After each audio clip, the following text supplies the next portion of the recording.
Hello everyone, and welcome back to In Christ Alone. Today we're starting a new series called What Does Scripture Say? Or WDSS for short. You might have heard the question, what would Jesus do when it comes to making decisions?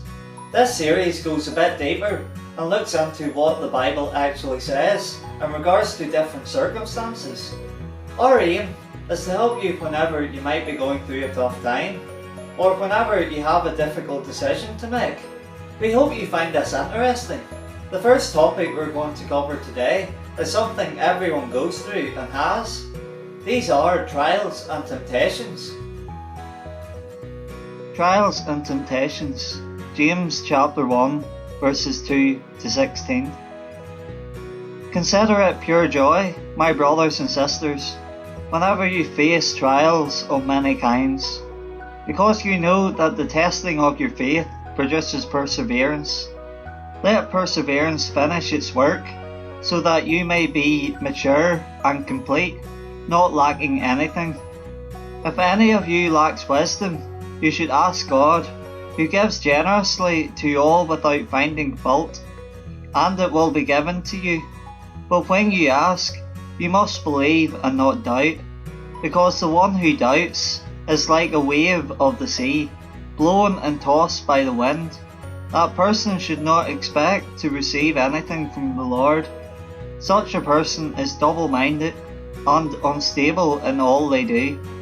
Believers in humble circumstances ought to take pride in their high position, but the rich should take pride in their humiliation, since they will pass away like a wild flower.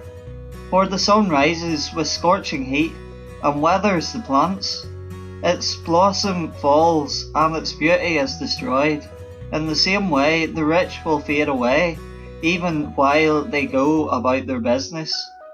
Blessed is the one who perseveres under trial, because having stood the test, that person will receive the crown of life that the Lord has promised to those who love him. When tempted, no one should say, God is tempting me, for God cannot be tempted by evil, nor does he tempt anyone. But each person is tempted when they are dragged away by their own evil desires and enticed. Then after desire has conceived, it gives birth to sin, and sin, when it's fully grown, gives birth to death. Don't be deceived, my dear brothers and sisters. Every good and perfect gift is from above, coming down from the Father of the heavenly lights, who does not change like shifting shadows. He chose to give us birth through the word of truth, that we might be a kind of first fruits of all he created. That was the passage, and now we are going to talk about the key points within it. Point 1. When trials come along, we all know it's tough to see the bright side of it.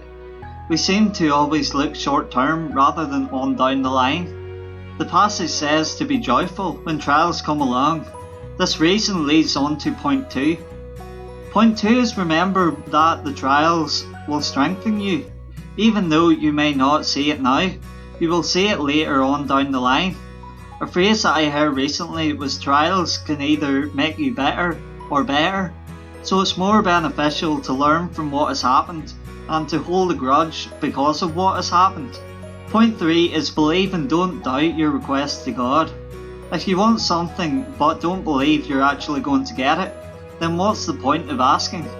It's worth a try, or you ask just because you could. Doesn't really work. If you believe God will answer your request, then he will.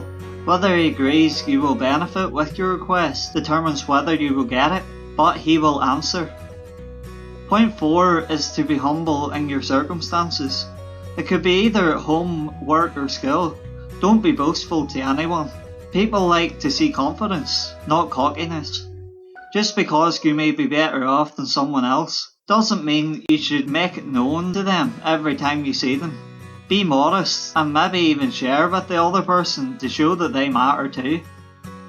Point 5 is resist temptation and remember God cannot tempt you. It's not wrong to be tempted. Everyone is tempted every day.